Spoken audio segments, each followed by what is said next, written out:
Lakes, hi.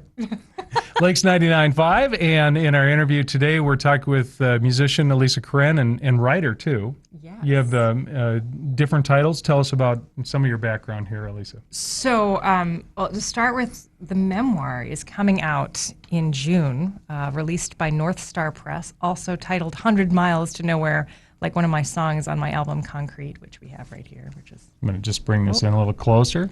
There we go. And the memoir is about my move from New York City to New York Mills, Minnesota, and how I discovered someone and somewhere in the middle of nowhere. Someone and somewhere in the middle of nowhere, and New York Mills. Now, I'm sure the list is long of the culture shock that was. About 342 pages long. Okay. Yeah, and of course, that only goes up to 2010. So there's continuing culture shock. Even now, I have moments where I think, goodness, I didn't realize what am I doing? That. Right. Well, tell us about some of the first projects. What were some of the things that happened for you? Way back at the beginning? Mm-hmm. Way back at the beginning, when I was singing in the backseat of my parents' car. Really? At age 5, and my parents told me I was out of tune.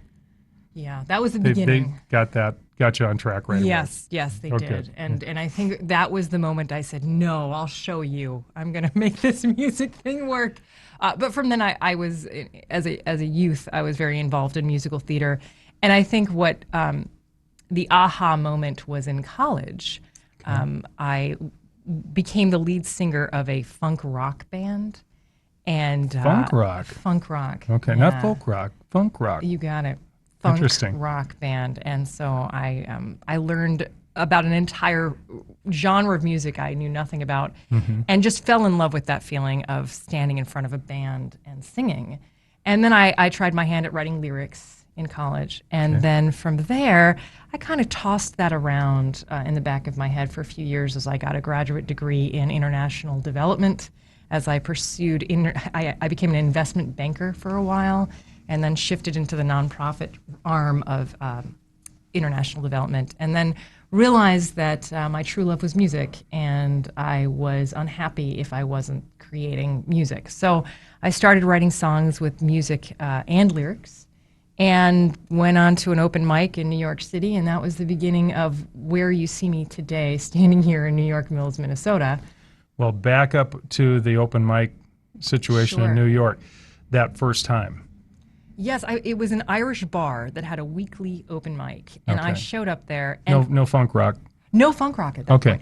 And what had happened was I knew that if I really wanted to be a singer-songwriter, I needed to write music and lyrics. And I finally realized that so many of the best songs out there were only 3 chords, and I knew how to play more than 3 chords on the guitar. And so that was the beginning of composition. And so I took the first song I ever wrote, which was called Firefly, and I went to this open mic, and I was scared out of my wits. And I sat there in the audience. I think there were 10 to 12 musicians waiting to play, and that was it. Nobody else was there. Okay. And one of the musicians gave me a lot of confidence and said, no, you can do this, you can do this. So I got up, I played, and I said, okay. I was scared out of my mind, but I made it through, and that was the beginning. And I have a lot of conversations. I actually teach songwriting to kids in the schools occasionally, and we talk a lot about stage fright and about how even now I have so many concerts under my belt, and before a concert I'll be nervous. Musician, writer, Elisa Korenn joining us here on the show. We're going to jump to a little bit of your work. Oh, please. And so with us we have Concrete, and should we listen to the title track first?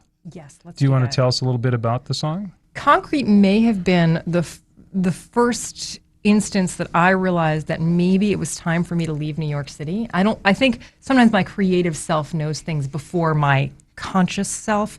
And the song has, I think, 34 instances of the word concrete. And at that point, I think I realized maybe I'm looking for something other than concrete. So somewhere that's green, maybe? Okay. We're talking with Elisa Korenn.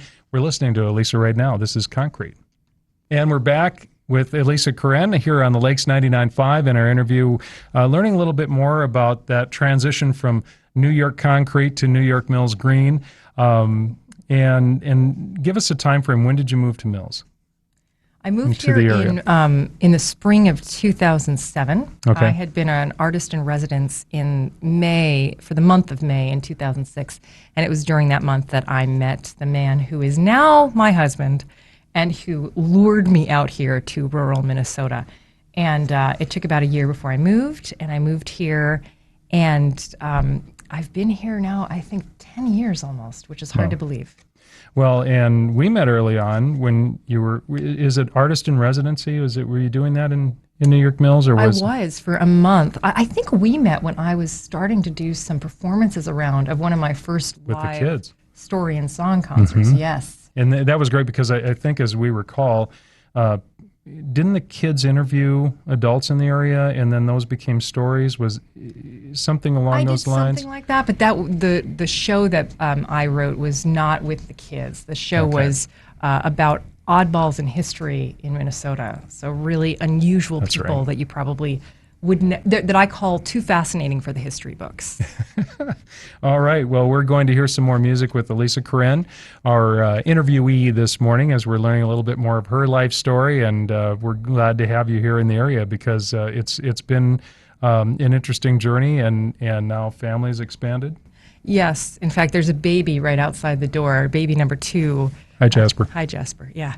And he's 4 months old. So that's been it's a very new experience for me. I have a 2-year-old as well. And to wake up in the morning and get both children ready and myself before coming out to play and talk about the other thing that I do. The other things you're doing. Yeah. Fascinating. Anything else you'd like to share with us in regard to this body of work, Concrete? Well, Concrete is the musical incarnation of the story that I tell in the memoir that North Star Press is releasing in June, called 100 Miles to Nowhere. And it's really about that journey from being an urban girl and recognizing that I wasn't quite finding fulfillment in my life then, and not knowing if it was the place or the fact that I hadn't found a relationship that worked for me. And then coming to Minnesota with no intention of ever staying here, and finding someone and finding a place that both felt like home, the person and the place. And so this is the story of that, and includes, I think it includes a song that I wrote for my husband as well. Yeah, Color Me In is the song about him. And what are we going to hear now? Right now we're going to do 100 Miles to Nowhere, which is the namesake of the memoir. Elisa Korenn here on the show. Thanks for joining us here on our Talk of the Town today. Elisa, thank you for being here. Thank you, Dave.